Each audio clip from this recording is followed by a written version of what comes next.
Joanne. Welcome everybody to class. Tonight's class is on food allergy. If you're new to this webinar, we do it a little bit different. We're kind of informal. Joanne is my co-teacher, and she will be doing a lot of things. If you have questions, just put them in the chat box and she'll read them. She politely says, "Shut up. I got to read a question." She doesn't say shut up, though. I would, but she doesn't. She's very sweet about it. And we'll answer your question right there and then. You don't have to wait to the end. If you want to ask your question with your voice, she can take you off mute. What do you want them to do? Just raise their hand if they want to be taken off mute? They can do that or just put a little message in the chat box that you want to talk. Either way. Okay. The only reason why we do that is sometimes people will be not muted, and you hear their dog barking or them screaming and yelling at each other in the background, and it's just kind of to be polite to you all. Joanne has already, I see, put a handout there. If you click on, open up the chat box and click on the link that she has, you have a handout of all of the slides that we're going to be going over. I was going to show a picture of you, but you probably don't want me doing that, huh? If you want to. I do. Just so you know what's gorgeous. Not only is she gorgeous on the outside, look at this chick. Look at her. Oh my gosh. That is beautiful. I'm just in awe. Anyhow. Oh, thank you. You're so sweet. Alrighty, so here we go. There's a lot of people that have allergies, and the estimate, I believe, is way, way lower than what is in the books that I've read, and also to the Center for Disease Control. They say between 4 and 6 people have allergies as children and up to 4% as an adult. I think that is way under, because nobody in the world knew that I had an allergy, and I did. And I never reported to someone. My mom just said, don't eat oranges anymore, because that's what I was allergic to, citrus. And I didn't. And nobody knew about it, so I'm sure that's way under. Of all the things that people are allergic to, we're talking just food allergies. We're not talking respiratory allergies. That's another class that we have. Food allergies, 90% of all food allergies are people that are allergic to these 7 things. That's 90%. And since not all allergies are having a hard time breathe or getting welts on your body and a rash on your body, you may want to test yourself for these allergies. For instance, all my life I ate wheat. And I figured, well, my bowels don't bother me, so I don't have celiac, so I'm fine with wheat. Maybe about 3 years ago, I noticed I cut out wheat for a while, and I did it because of grain brain, to try to remember things a little better and be more articulate. The problem that I have with my lungs for so many years that I blamed on having black mold 20-some years ago, it improved a lot. And I wasn't going, and coughing the whole way through my classes anymore. So I found out I'm slightly allergic to wheat. So you may want to try yourself on these things. Wheat, milk, peanuts, eggs, tree nuts, that would be like cashews and almonds and stuff like that. Shellfish and soy. Later on, we will tell you how you can do it yourself by a pulse test, whether or not you have food, so you don't have to go and get all those little punctures in your skin to see if you're allergic to something, which, by the way, is not very accurate anyway. Okay, there are 7 major causes of food allergies. 3 of them have to do with your digestion. I just said I wasn't coughing, then I coughed. The other ones are blood type, lacking certain nutrients, and how old you were whenever you were exposed to those certain foods. Then, of course, there's GMO and what they've done to our food. There's a book called Eat for Your Blood Type, or something like that. I think it's called Eat for Your Blood Type. And although I don't advocate absolutely everything in that book, it has a lot of truth in it. And I don't believe we evolved from apes and we have different blood types because of where and how we evolved from apes. I don't believe that. But I do know that there is something to the fact that the blood has different antigens. Matter of fact, in a way, that's how they find out what your blood type is. We'll get in that in a second. So there are 4 basic blood types: O, A, B, and AB. There's positive and negative. As far as I know, when it comes to allergies, O positive and O negative would be allergic to the same things. It has nothing to do with the Rh factor. It has to do with the blood type. These little boxes here, these are supposed to be cells of the body. So this is a cell of someone who's an O blood type, an A blood type B, and AB. There's different things that are antigens. Antigens are basically something that you're allergic to. People that are O blood types, they're usually allergic to fructose.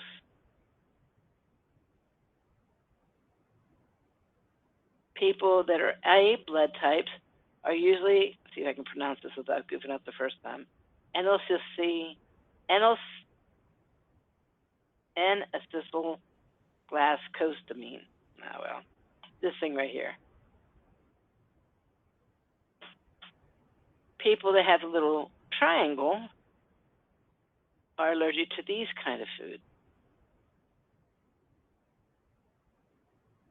And then AB came from an A person and a B person getting married and having an AB baby. So they're allergic to both this and this.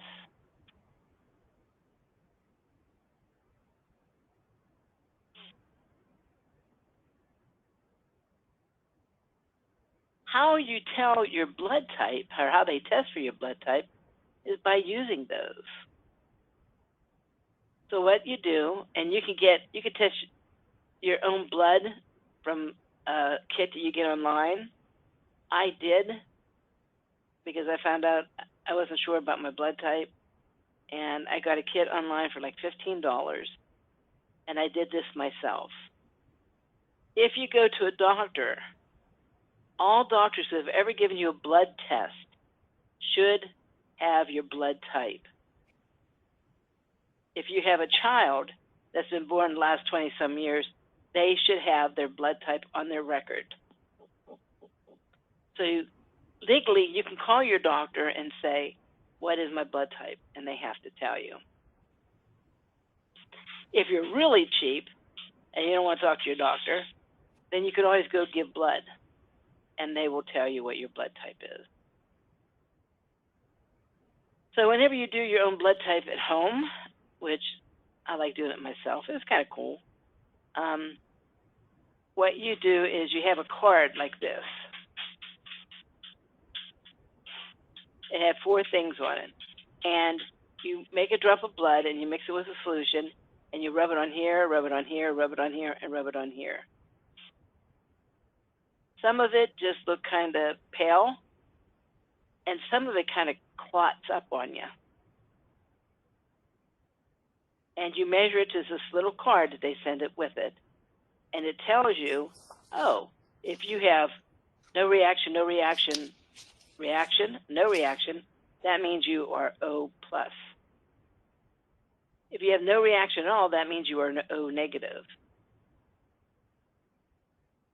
If you have clot, no reaction, that's your AB positive, and so on. If all of them kind of clot up on you, then that means that you screwed something up. It takes maybe 3 to 5 minutes to do it, and most of the kids just have to see if it's going to clot or not. Very easy thing to do. It's really important, not just for allergies and not just to lose weight or to eat healthier. It's really important to know what your blood type is, because getting, if let's say you're in an accident and they have to give you blood, giving you the wrong blood could kill you, because the clotting can happen inside the body. So if let's say I'm A positive, and somebody who's B negative gives me their blood, it could kill me. Even if the injury didn't kill me, just having that blood in my body could kill me.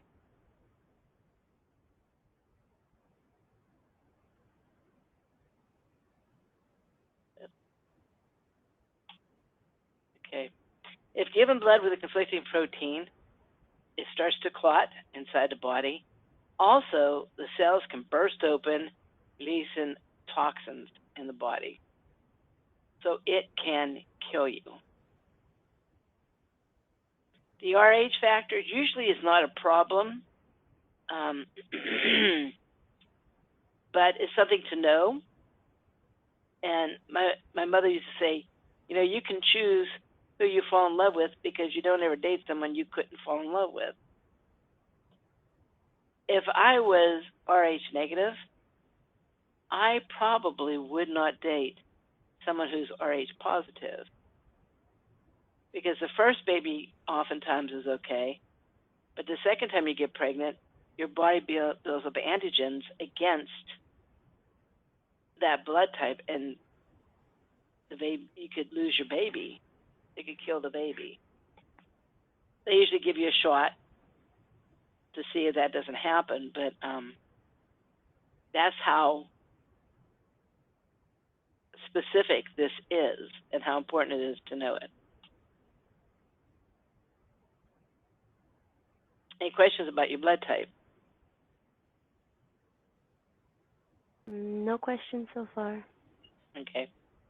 By any chance, did you give them the link to this yet? I am pulling it up right now. See that? This is a chart that I didn't make it up, but I compiled from several different blood types and different information. And I have it online. It's free. It ain't pretty, but Joanne's going to post it up there in a second. And you can use this to help you avoid allergies. If you follow this diet, it does a lot for you. This is the one that has to do with the blood type right here. So neutral means it's just food for you, and it won't hurt you. It'll just nourish you, but it's not like a big booster. Avoid acts like a toxin in the body, like an allergy. And it makes sense that if your body is constantly under an allergy attack, it's going to lower the function of the whole system, of your immune system, of the way you heal, how you feel, things like that. So for me, I should not eat aloe vera, which I don't like aloe vera anyhow. It's not that big of a deal. The beneficial one means that it acts like a medicine or like an herb, even though artichoke, which I like artichokes. When I eat artichokes, it actually is a benefit for me. It's like I'm taking an herb. The alkalizing or acidic, I added to that because sometimes you have more than just allergies going on. You might have arthritis or a pH imbalance. This tells you whether or not it's acid or alkaline. And then there's a couple that I wasn't sure of, so I just put unknown for that. and then low glycemic index or high glycemic index. These are low. Banana is higher. So that helps you with your blood sugar.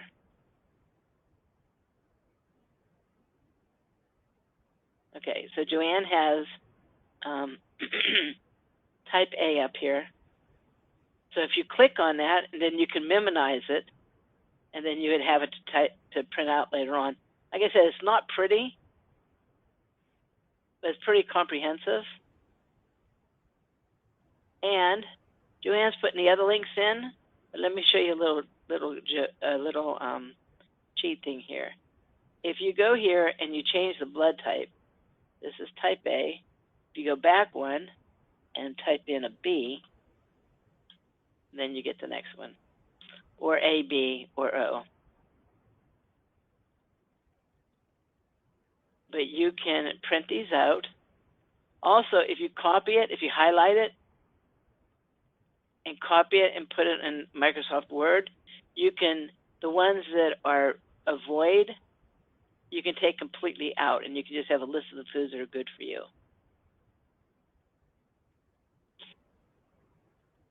So anything that says neutral or beneficial, you should not be allergic to unless you're lacking a nutrient or something like that. But the things that says avoid, like avocados, for blood type B, avocados is good for them. They might want to avoid that.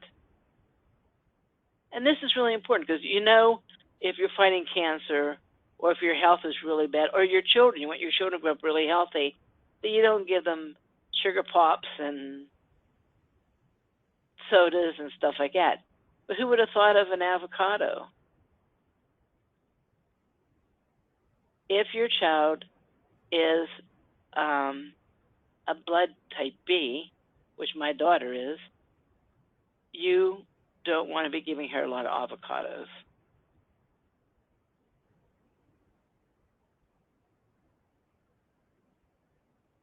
Okay, any questions about blood type? And I noticed that Joanne put each one of them on there, so if you click it open,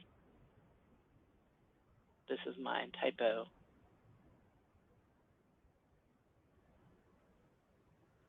No questions.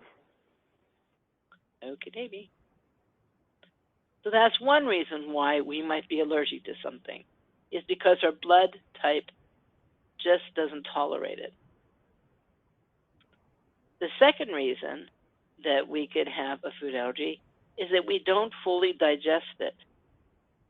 If the body cannot fully digest something, it treats it like a toxin. It's no longer food, it's like a toxin. This ring, I'm sorry, go ahead. I'm sorry, there's a question. Someone wants to know what's the most common blood type. I believe, well, O is called the universal. I don't know if it's the most common or not. But O is the most universal, which means that, like when you can donate, sometimes they can donate, like an O can go to a B. I'm not sure which one it is, so don't do it, of course, but isn't O the universal donor? I believe so. And I know that O is supposed to be the oldest blood type there is.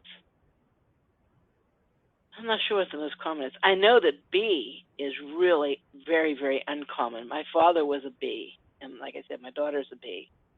When my father had bleeding ulcers, we just had a little hospital we call it Butcher General.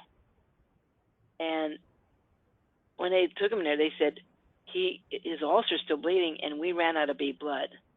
It's just a little rinky-dink thing. So they gave us this little what do you call it, cooler and some paperwork, and they sent us to Pittsburgh. We had to go the whole way to Pittsburgh to get enough B blood type for my dad because it was so rare.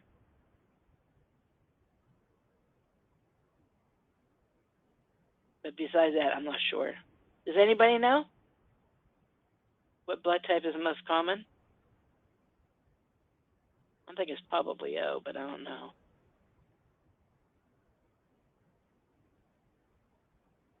Oh, O negative is the universal blood type? Okay. And apparently AB is the universal recipient.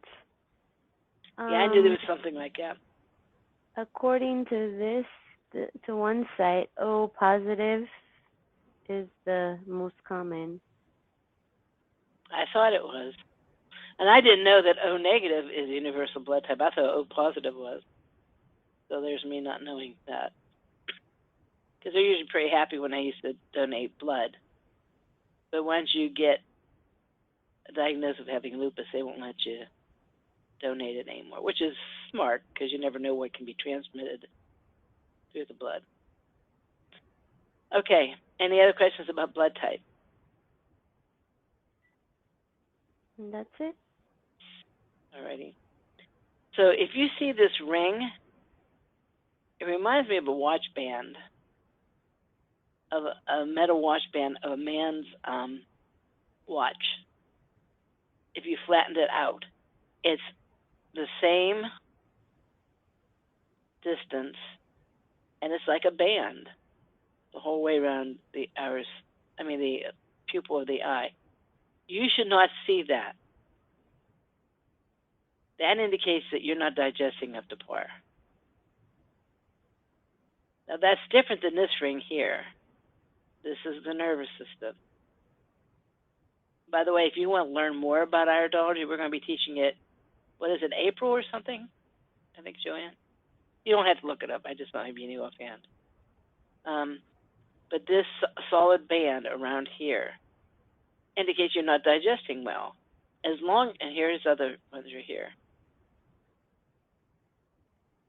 And here.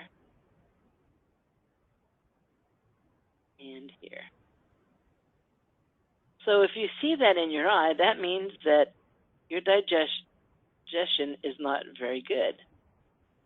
So if you eat foods, sometimes it can cause an allergic reaction because the body just can't break it down small enough or to the point that your body can use it.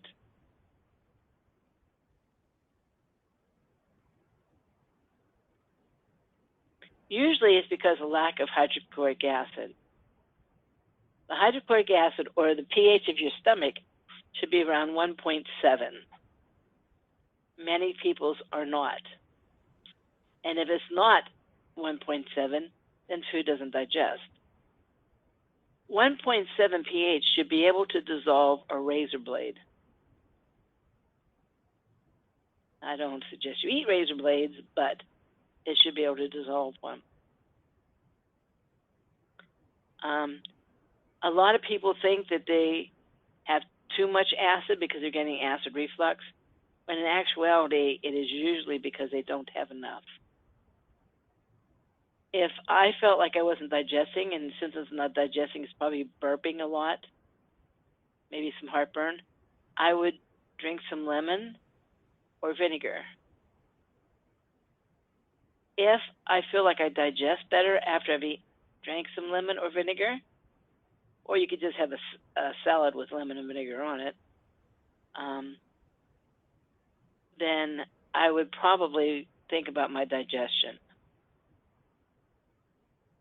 By the way, the reason why they used to put lemon and vinegar on food is to help you digest them.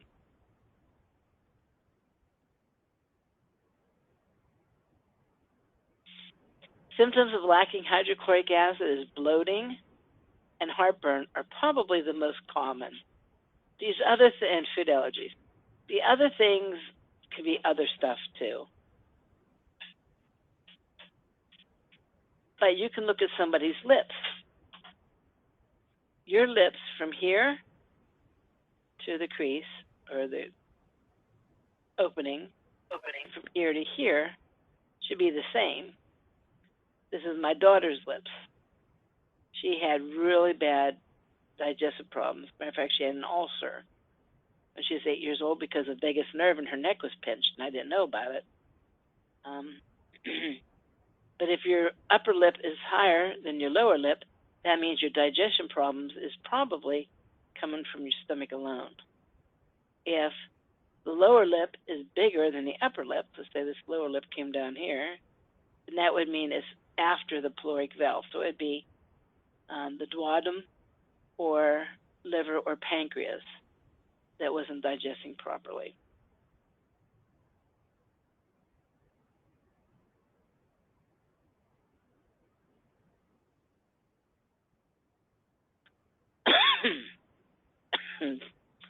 I usually don't cough this much. I think it's because I talked about coughing earlier. Another thing you can see in the iris of the eye is actually the sclera of the eye, the white part of the eye, is called an allergy net. Around the iris, if you see these little lines coming out, that indicates that you are eating something you're allergic to. It doesn't tell you what, but it tells you that you're probably eating something you're allergic to. Because most of the blood vessels come from the muscle wall out through the sclera this way. That means something completely different. Whenever it's coming from the iris out, that means food allergy. So this person is eating something they're allergic to. This person has all kinds of stuff they're allergic to. Look at that. Lots and lots and lots.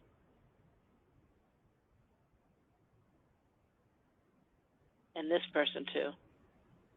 You see all those red lines? Does everybody see the things that I'm talking about here?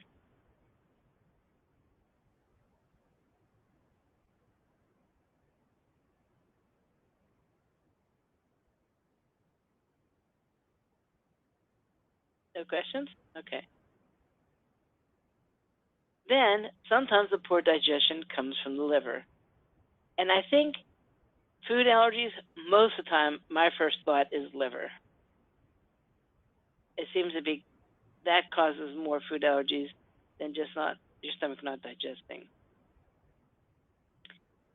Symptoms of a weak liver could be tenderness under the right rib cage, although that's probably one of the final stages of a liver problem. Most people have liver problems and they don't even know they have liver problems. By the time you feel it being painful, it's been around probably pretty long. If you wake up feeling sluggish or groggy, almost like, you have a hangover, that's liver. Any kind of female problems, heavy periods, missed periods, endometriosis, fibroids, tenderness in the breast, PMS, hot flashes, any of those things that happen indicate that your liver is not able to do its job. For men, if they have prostate swelling or prostate cancer, that indicates liver. Because the liver pulls out mutated hormones. That's why it causes those symptoms. If you get angry easy or irritated easy, that can be liver. Feeling sluggish, depressed. Skin problems such as acne, eczema, rashes, moles, or skin tags indicates liver.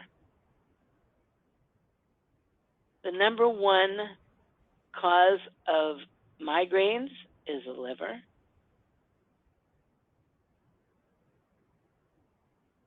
The liver should be able to balance your blood sugar when you eat.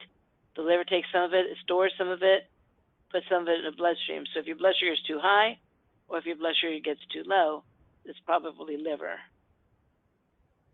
Type 1 diabetes is caused by the pancreas. Type 2 diabetes typically is caused by the liver. If you're constipated, that could be liver because the liver releases the hormone to have a bowel movement.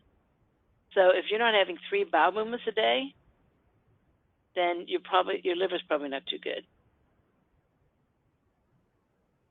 Some kids who are hyperactive, it can be because of their liver.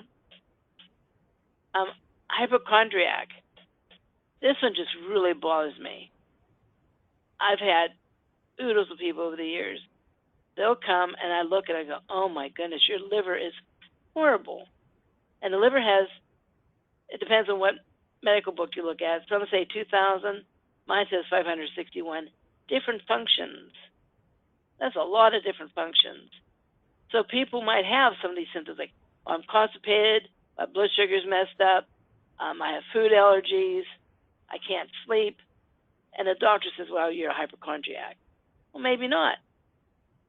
It could be just that your liver's weak. If this muscle ever feels tight, whenever you feel it, it should be all mushy. If you're not using, if you're not lifting something, if it's not mushy, then it's probably your liver. Liver can cause cholesterol imbalances, insomnia. This is the one I usually use to let people know how much liver cleanse that they need. Because you should sleep the whole night through. You shouldn't wake up for any reason, not to go pee, not to look at the clock, not to fluff your pillow, nothing. You should not to get a drink. You should sleep the whole night through. If you wake up during the night, chances are your liver's waking you up because it's having a hard time detoxifying. So what I do personally, or what I did personally, is I took liver cleanse formula. I started with, I think, 3 a day, and I kept on increasing by 1 capsule a day per month. And I kept on doing it until I slept the whole night through. And it is so, so nice. Going to bed at night, going right out, and waking up in the morning refreshed. Unless you're not doing that, you have no idea how wonderful that is. So that's what I did. I kept on increasing it. I was up to 45 a day. My liver was pretty trashed.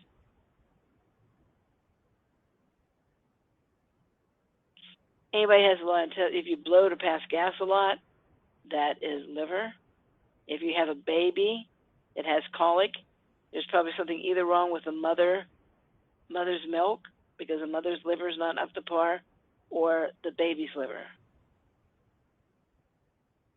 Doesn't mean that they need a liver transplant. Matter of fact, even though I had needed 45 liver cleanse a day to get sleeping the whole night through, not too long before that, a couple of years before that, I had my liver tested, and they said my liver was fine. But I had all these symptoms. I nourished my liver, and now I don't have hardly any of these symptoms. So they were wrong. It was my liver. Nausea, especially morning sickness. Body odor, tight trap, that's this muscle here. So as I said, what I do is I like liver cleanse formula, and that's the name of it. You cannot do this with all liver formulas because it can make you sick. But liver cleanse formula is non-toxic. And I don't know of anyone who's had any adverse reaction over the last 30 years because of liver cleanse. And probably in the 60s somewhere a day is the maximum amount that I've seen people take. So you just keep increasing it by 1 capsule a day per week. First week, take 3 a day. Next week, you take 4 a day. Next week, you take 5 a day. Then, when you sleep the whole night through, you can back down the same way. So let's say you're up to 10 a day. If you slept the whole night through, 7 days out of 7, then the next week, take 9 a day. And take 8 a day until you're down to 0 a day. So your liver, by waking up, will let you know how much it needs. I would not increase it more quickly than that, because if you do, you can overshoot it, and then it's not going to be able to digest it, and you're just going to be frustrating the body. So this seems to work really well. I cannot prescribe because it's illegal, and even though I think it's stupid, a very stupid law that I can't prescribe liver cleanse, I do believe in obeying the law. So this is just a suggestion. I know some magic, but this is how it worked for me. And I'm telling you, it's amazing. Because I used to be a terrible insomniac. I'd be up all night long. I'd go to bed like 10 o'clock. I'd sleep until maybe 12:30, 1 o'clock, and then I'd be up all night long until 6 o'clock in the morning. Now, when I go to bed, I stay asleep. I don't always go to bed when I should, but I do stay asleep. If you have a hard time with night vision, or when lights come at you whenever you're driving a car, you may need a castor oil pack. And this tells you how to do the castor oil pack. Make sure that you do not use plastic wrap. To keep it on, you want to use wax paper because the castor oil can break down the plastic and you can absorb that formaldehyde, and that's not good for you. So this is something you put on top of your skin. You don't take it by mouth. If you try to take it by mouth, it'll just kind of shoot through you. Excuse me.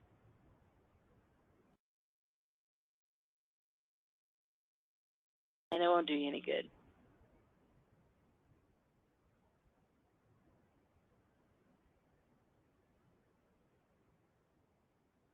So these are just other signs of, we went over them ahead, but just to show you what it looks like.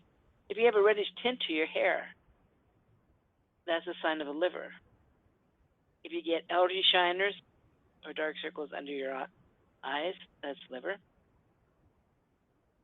If you get a crease like this, or like this between the eyes, that's liver.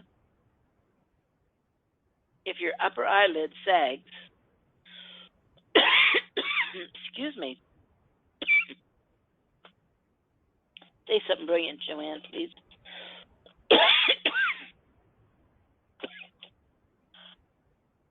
The liver is so important, and many times you don't realize how many things that it affects.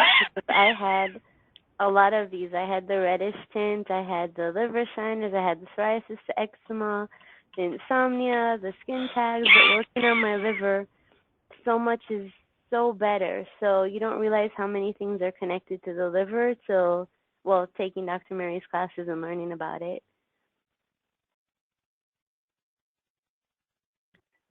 Did you notice the difference in your sleeping habits?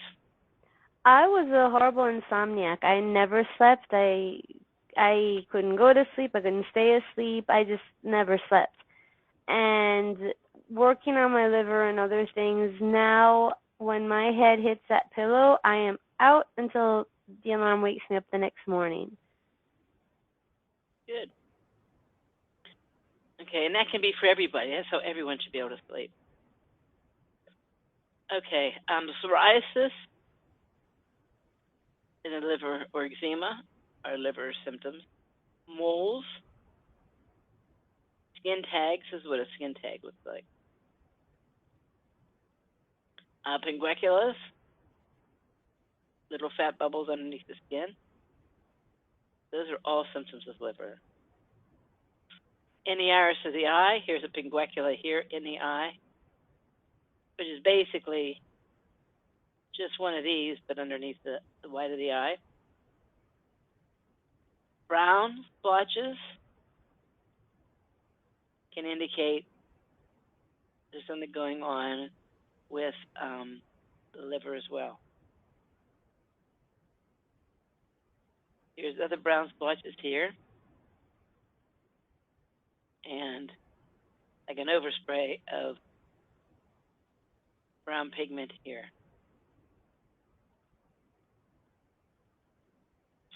So they may have excuse me, questions about liver, not breaking down foods, and allergies, the connection. No questions. Okay. Then after you digest and it goes into the duodenum, or duodenum, wherever you want to pronounce it. I've heard it pronounced both ways. The good bacteria that should be in your intestines should break it down even further. I'm sure you've heard this if you're in natural health at all. They'll say that you crave what you're allergic to. This is one case of this. People who either eat milk or drink milk or cheese and eat wheat, if they don't have the good bacteria, the stomach will break the milk down into something called casomorphines. Wheat, it breaks down to glutamorphine. Notice the name morphine. Morphine is very addictive. You know, anybody who has been prescribed morphine, they often get addicted to it. So our body breaks it down to a very addictive product. But the good bacteria in the intestines breaks it down even further so that you're no longer getting morphine type products in your bloodstream. Now, this is from a book called The Gut and Psychology Syndrome by Natasha McBride.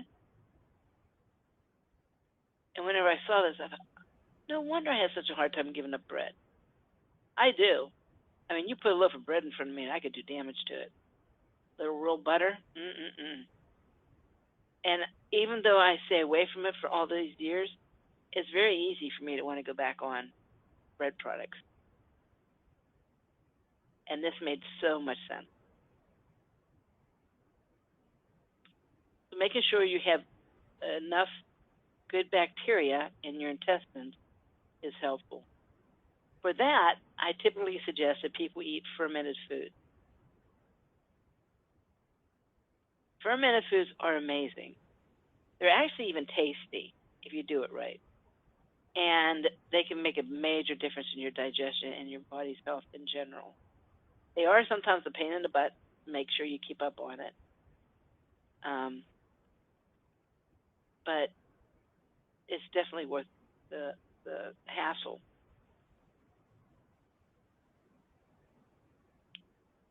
Then something else happens. Let's say this is your colon.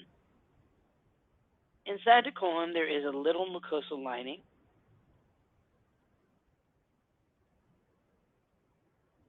And then you should have a thick lining of good bacteria.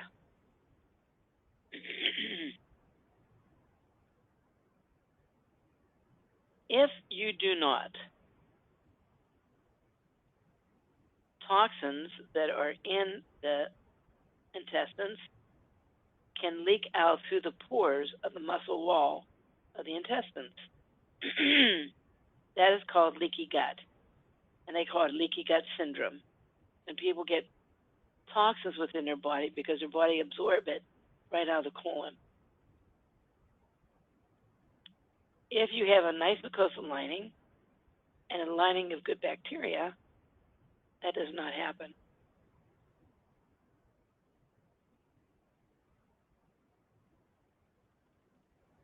Most most autoimmune diseases are caused by toxins in the body, either pH, acid, toxins from the liver, toxins from the bowel, and the body tries to attack that toxicity. That's what causes the autoimmune response. If you correct the pH and correct your bowel that the toxins do not leak out,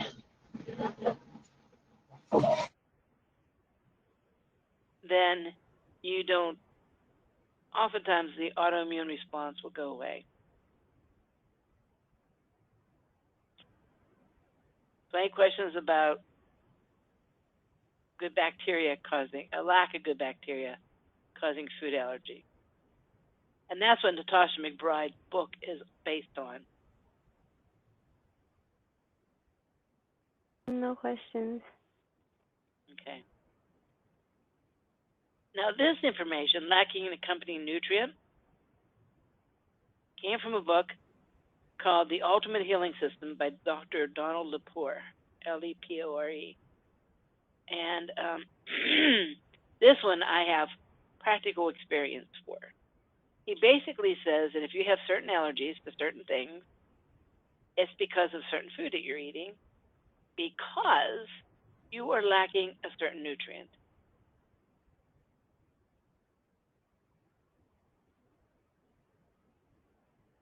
I have not done this for wheat or anything else, but I did do it for citrus. Oh, here's his book right here. I did do it for citrus.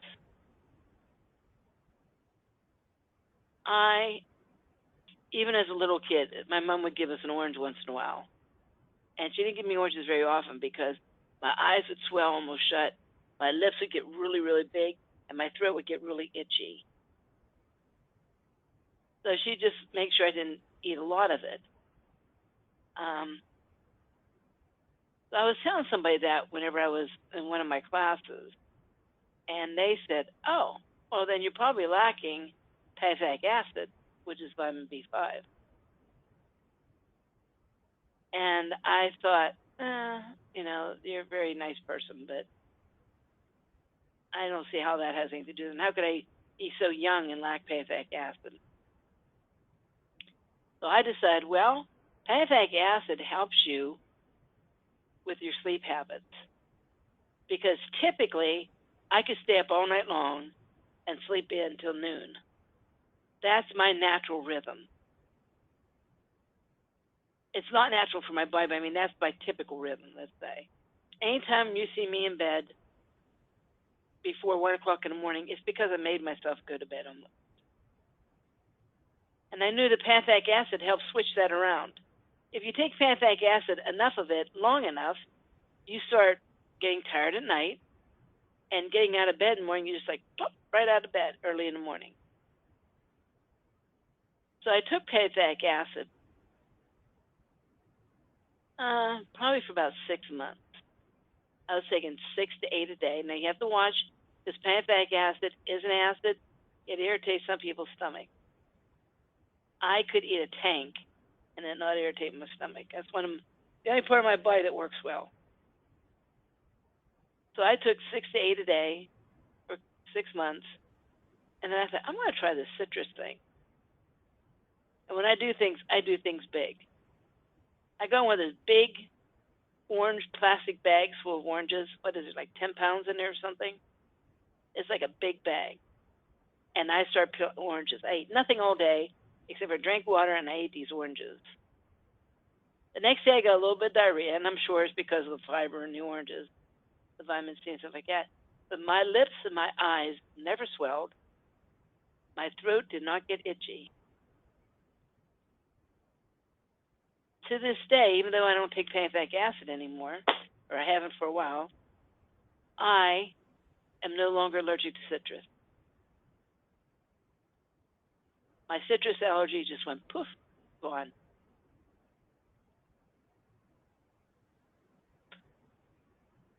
So if I had an allergy and I suspected that having an accompanying nutrient would help me utilize what's in it, I would get that book.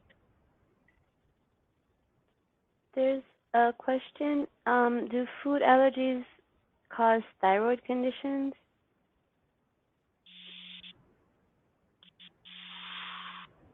I do not know of a direct link, but I do not know everything. I do know that poor digestion can cause a pH imbalance, and I know that pH can really, really affect your thyroid function and its ability to absorb iodine. But food allergies and thyroid, I don't know of a direct link between the two. But saying that, let me tell you this. You're only as healthy as your weakest link.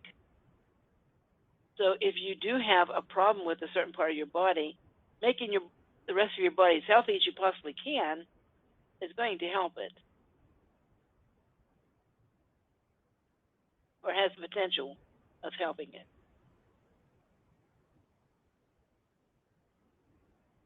Joanne, do you know of any direct link between the two?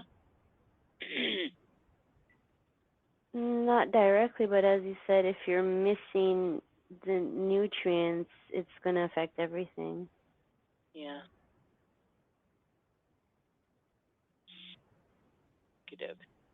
And if anybody does know, please, by all means, say something. And Joanne, I just saw that you posted something here, and I think it's pretty important. Is this the pH? Yeah. We have a video on YouTube, and if you decide to go to YouTube, please join or subscribe. It kind of helps people find me a little better on YouTube. If not, that's okay, but it would help. But we have a class on pH. I think it was a pretty decent class that time.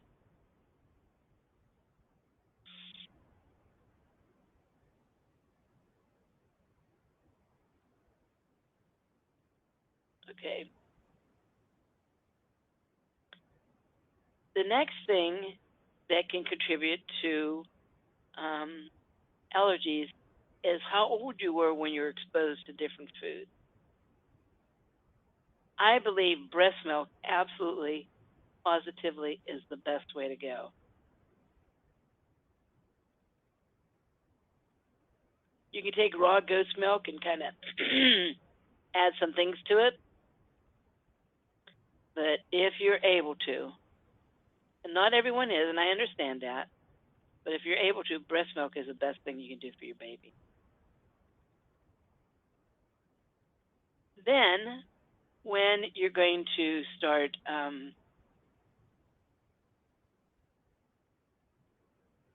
Joanne, can you hear me? I can hear you, so I'll message her. It must be hers. Can everybody else hear? Can you hear me, guys? If you can hear me, how about put a Y for yes?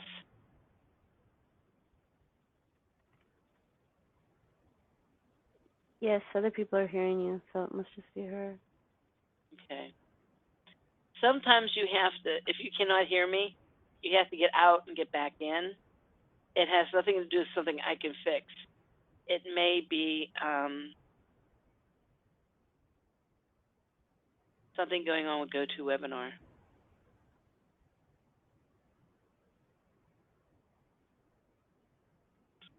I believe that once you start giving things to babies, get like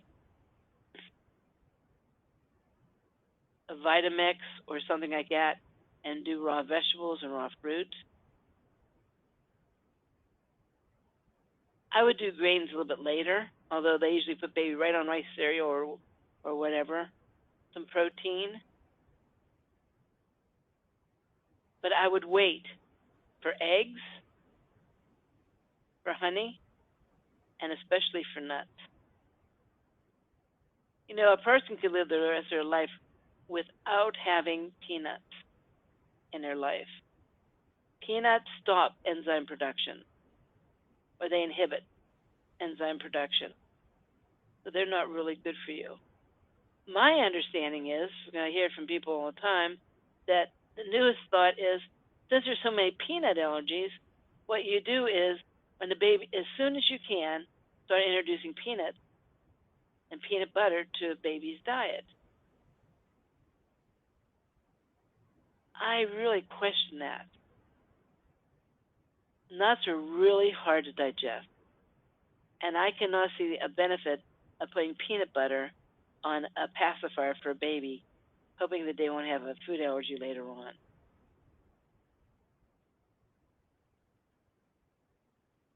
I know this is the older rule of thought, but these people kept natural health alive and their children alive. So I would do eggs, maybe 2 years old for eggs, 2 years old for honey, and 5 or 6 years old before I gave them nuts.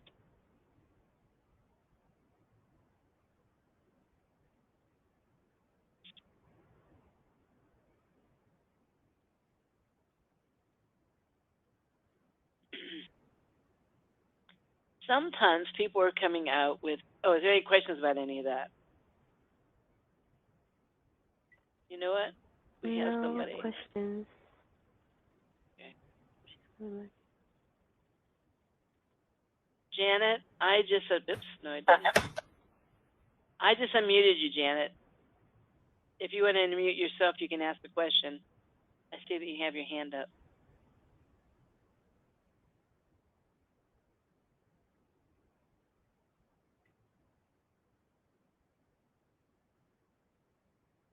Okay, I guess she In doesn't. the meantime, someone's asking if you can repeat what you said about breast milk. Yeah, breast milk is the best way to go. Human breast milk was meant for humans. No scientist, no nutritionist is going to come up with something better. If at all possible, I would breastfeed. I think that is the best gift you can ever give your child. If for some reason you can't, and not all people can breastfeed, I breastfed my first daughter, and I got an infection in my breast, and it scarred. So when I tried to breastfeed my son, he wasn't getting enough out because of the scarring of the nipple was so bad. The nipples were so bad. So I gave up. I don't know, maybe there's things I could have done, I'm not sure. This is like 40 some years ago before they had the relationship they could teach you all these fancy, smancy stuff. Or sometimes a woman might be in a hospital. I knew a friend that had to have her gallbladder removed when her baby was only a couple days old. And she didn't want all the stuff that they gave her to go into the breast. There's reasons. If it was me, I'd probably get raw goat's milk if that happened. And I would doctor it up with stuff so it has other nutrients in it.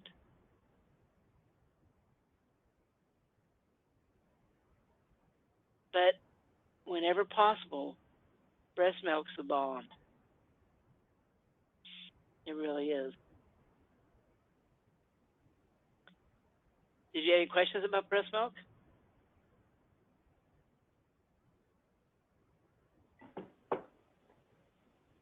Uh, Such a thing as nightshade allergy, or does this go back to blood type food? Very good question. Nightshade is like potatoes, tomatoes, eggplant, tobacco. Those are the nightshade family, and yeah, it usually goes back to the eat for your blood type, because not all people are allergic to the nightshade. Oh, blood types are. If anybody's out to know, they're like, yes, really shouldn't have potatoes. I like potatoes. That's a very good question. Okay, does anybody else have any questions?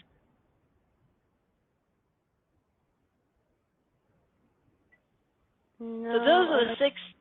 Oh, I'm sorry. Go ahead. Oh no, sorry. I was just saying no other questions. Okay. So those first 6 are what causes usually food allergies, but now they are messing up our food supply. And we're not going to get into too much GMO. I could, because I am so anti-GMO. I can see red whenever I hear all the good is supposed to come out of this stuff. But now they're doing things like they're putting the genes of chicken in apples. They're putting the gene of fish in strawberries. There was a lady that went into anaphylactic shock as she's eating a tortilla chip because they put the gene from shellfish in the wheat. And whenever she had the taco part, the shell part, she went into anaphylactic shock. Here is a good website to learn more about that. We do have a class on GMO, but I think this website is even better. That's because they're messing around with our food. And the reason why I'm not just for labeling a GMO is, let's say they have GMO in corn. Well, the bee that pollinates the corn, although most corn pollinates because it bangs against each other. That's why they have them like in the rows close together. You have your rows pretty close together. Um, if a bee pollinates something that's GMO, then their honey is going to have some of the genes and the bacterial markers. If a cow eats the corn, it now has the GMO gene. So they're not going to be able to label GMO unless they have on a stake, this is raised by a cow that could have had corn that's genetically modified. And even if it came from someone who was organic and their neighbors had genetically modified corn, it could cross pollinate. See the problem there? So I definitely am anti-GMO. Whenever possible, I try to get things that are non-GMO. I love the fact that Nature's Sunshine is non-GMO. It's one of the things that keeps me hanging on. Here are some links. What's wrong with these gluten things like Crohn's disease? It's not the wheat itself, it's what man has done to the wheat. Now it's affecting babies. I'm sure you heard glyphosate. What they call them? The thing that's in Roundup. Is that called glypho? I can't remember the name of it.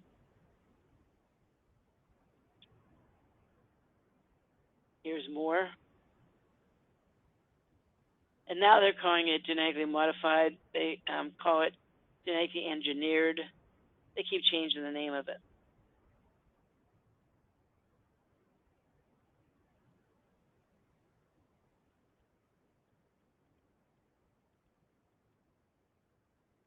Okay. Any questions? So, in general, these are some symptoms of food allergies that we commonly know. Hives or rash.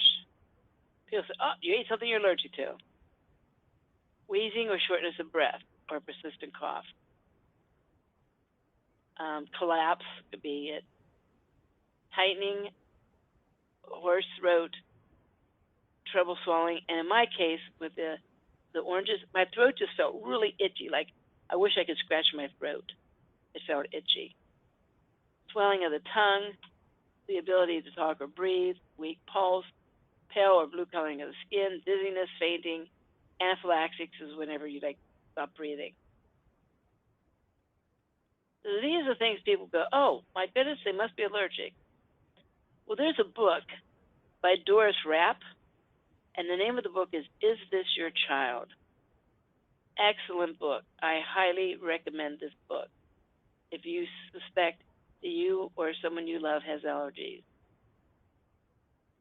She's where I found out that most of the tests that they do under the skin, they're like poke a bunch of holes in you and they put things underneath the skin. Then they see which ones there's like a little red inflammation. She said this test is so inaccurate, it's almost no use even getting it done. And she studied and she found out that a lot of times depression can be from a food allergy. Most people don't think about that. Hyperactivity can be a food allergy. That was my son. I had my son on a benfengal diet, which is another really good resource for allergies and how it reacts to children and how they behave. And I would watch his diet like it had to be 100%. And all of a sudden, it's like the diet wasn't working anymore, and I couldn't figure it out why. I found out that the teacher would give the kids a little piece of bubble gum after lunch. I guess one of the kids had bad breath, and she did that after lunch. So the red food coloring, because my son is very allergic to red food coloring, was enough to set my son off. So then I said, well, I'll send my own gum, um, give it to Jannard, and that's my son's name, Jannard.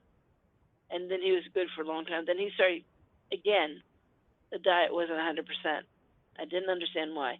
Here, his shampoo, there was red food coloring, or red coloring, in the shampoo, and he absorbed enough of it that he was hyperactive. He couldn't sleep. He couldn't walk from room to room. His eyes were all glassy. He had ADD, which is another symptom. ADD and ADHD, especially the H part, is most of the time a food allergy and headaches. So we don't think of these symptoms, but they are there. And this book explains more about that. So if I have any of these symptoms or any symptoms, or if I suspect I have a food allergy, this is what I would do. I would do what we call the pulse test. I would count out the worst offenders. The 7 that I said takes up 90% of all, all allergies. And then I would squeak out the things that I should avoid for each of your blood type. Now, I love cucumbers. I am the cucumber queen. So I did the allergy pulse test, and I found out that although it's not good for my blood type, I'm an exception in that cucumbers do not react badly in me, which I'm really thrilled to see. So what you do is you cut all the thing out for about a week. We call it the cleansing week. Then the first day of the second week, you add something that you think you might be allergic to. In my case, I ate 3 cucumbers for breakfast. Because again, I do things in a big way. If I want to know something, I want to make sure. Then first I sat down, I took my pulse. It's right here. Then I ate the 3 cucumbers. I kept on sitting there, and I waited 20 minutes, and I retook my pulse. My pulse did not go up at all, not even a beat. If you have a food allergy or a food intolerance, typically your pulse goes up. If it goes up 10 beats a minute or more, then I wouldn't eat that food anymore.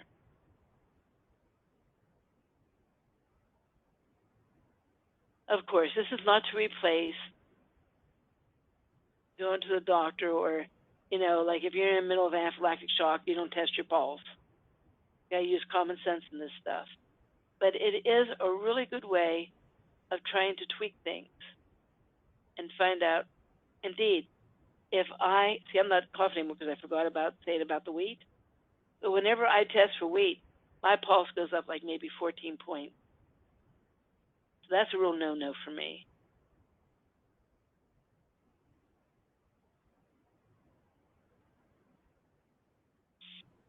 Does anybody have questions on how to do the pulse test? It's a real pain in the butt, and you got to usually keep a journal to do it. But it's really very accurate. And I've had people say, you know what? You told me that to do this, and I thought I was allergic to this because the doctor said I wasn't allergic to it. But whenever I did the pulse test, my pulse went up 10, 12, whatever points.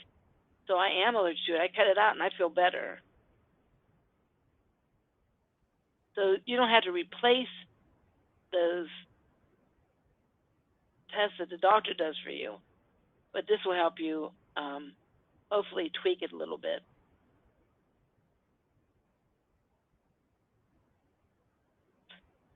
There are some food allergies that can be deadly.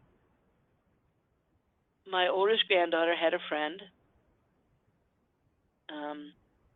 that my daughter would come over once in a while and said, don't make eggs today.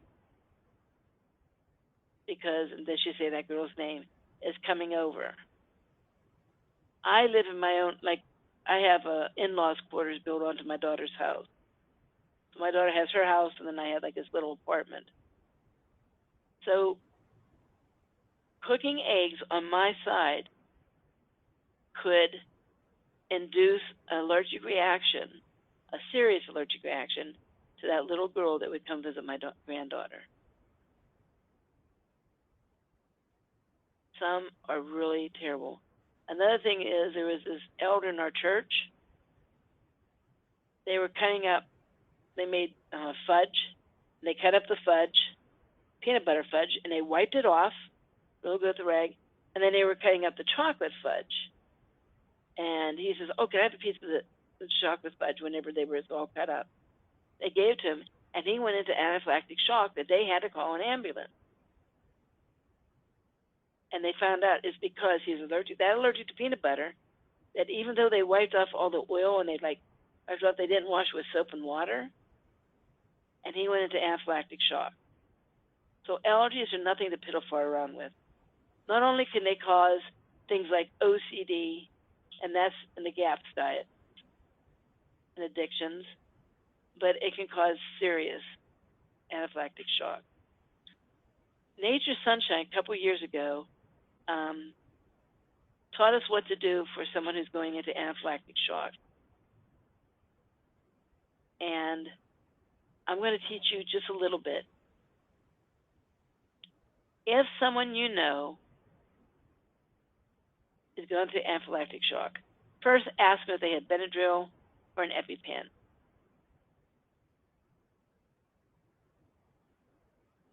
And I would not test myself on something that I know I have an allergy to, hoping you're not really allergic to shellfish. You don't want to do that unless you have somebody near you who has a Benadryl and an EpiPen. I probably wouldn't even do it then. But let's say you're not sure where the allergy is coming from, and someone starts having a hard time breathing, or things start swelling up on them. The first thing that I would do would be to call 911. So that's the first thing. Then I would try to help ease their symptoms. If they're getting pains in their chest, if it seems like things are swelling up, you could try this particular procedure. This is the acupressure for anaphylactic shock. You put this is a person who is going into shock. Somebody will stand to the left of them, slightly or lightly cup this person, the gray person's hand, pinky in their hand, with their thumb pointed out, and you do it very, very lightly. And then they would put their right hand on where the tag is for your shirt. Like it tells you what size it is or how to wash it. I never had anaphylactic shock, but I used to get chest pains. And instead of using nitroglycerin, I would have my ex-husband do this, or a friend do this. I thought different people do it. And I want to tell you something. It worked as good for me, personally, as what nitroglycerin did. If it's mostly somebody's having a hard time breathing, like that, there's another acupressure point that you can do, and this is a person that is under having the symptoms, having the attack. The other person takes their middle finger, the long finger, the bad finger my kids used to call it, and again, the person who's having an anaphylactic shock, put your hands together like they're praying, and the other person just very lightly cups the middle finger with the thumb pointed out and their hand on the same place here. This, my ex-husband did when I swallowed a skeletal strength. Skeletal strength has hydrochloric acid in it, and I breathed it in my lung, and I was coughing up blood, and my lung was starting to swell up on me. I was having a hard time breathing. And I had taught him these, and he did this, and it didn't make it all go away. I was still bleeding and stuff like that, but it opened up my breathing enough that I could breathe, and I coughed out the skeletal strength. So I know these work. Personally, on my own body, I know they work. But again, call 911 first, and then do this. Any questions about these? And teach people that you know about this. I am so impressed that Nature Sunshine had that in convention. And they pay all this money in convention, and it's to promote their company. But their heart was in a place that they wanted just to promote health and helping people. And if you want to learn more about this, it's called the Key Method. And it's a Dr. King method. Doesn't look right. I spell method. Anyhow. And he has it for all kind of stuff, for stroke, and these are just two of the ones that I remembered because I've used them. Okay, so in general, things that you can do, food enzymes will help you digest your food. Liver cleanse if you think it's coming from the liver. Papaya mint helps you digest your food.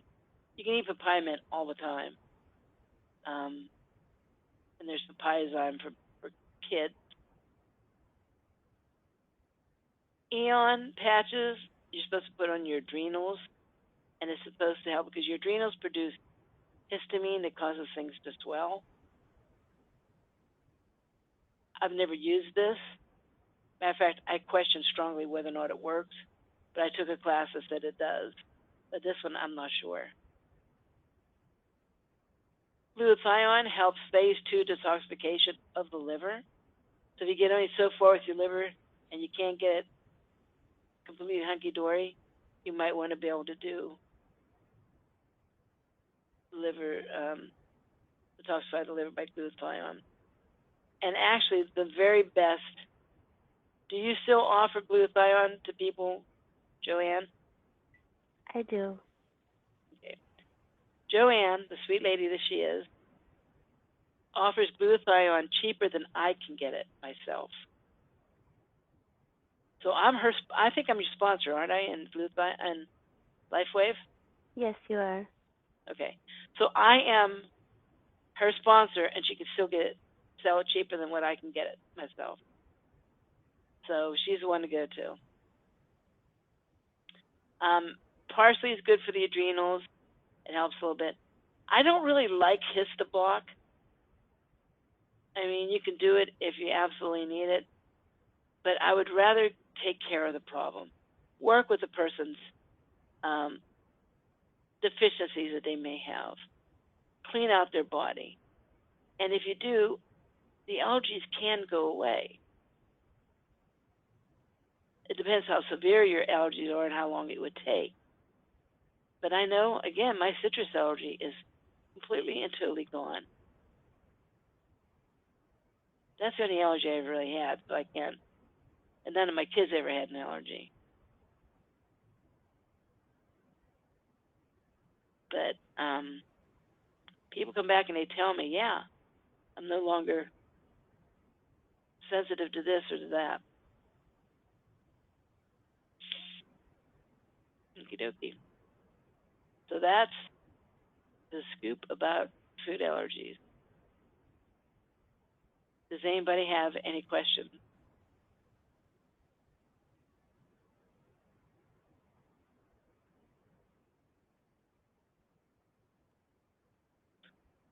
If you decide that you want to know more or you have an allergy you want to talk to me about, you can email me.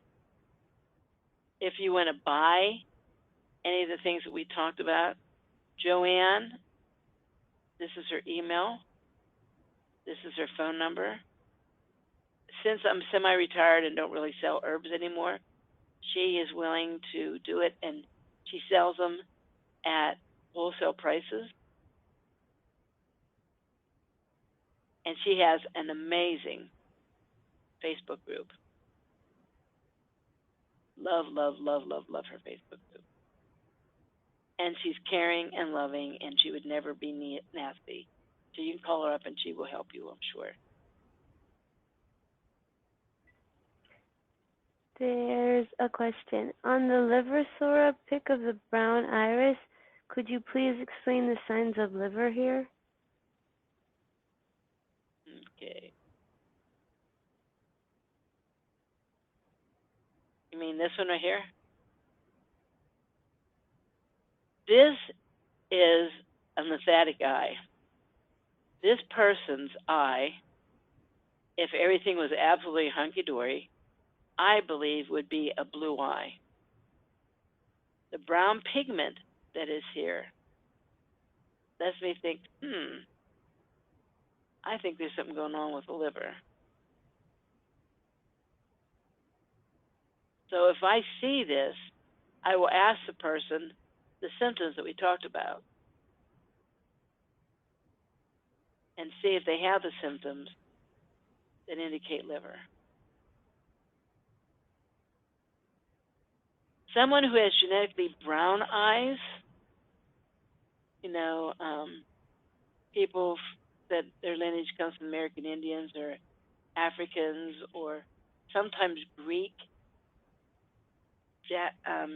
Japan, China, any of the Oriental, they have genetic brown eyes. Their eyes don't have the blue showing through. They tend to have a genetic weakness on their liver.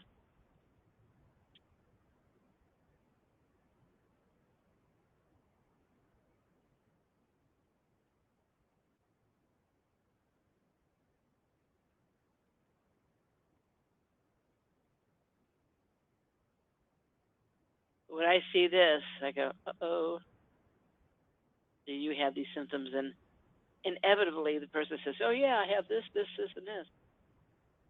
Well, then I would nourish the liver. Is that the question you wanted to ask?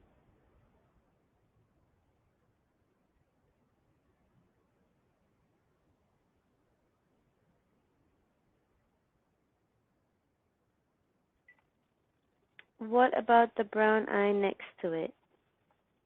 Same thing. Because you can't see it, this is what we call biliary eye. And but let's see how there's brown. So I would suspect this is someone having a liver problem, a liver situation as well.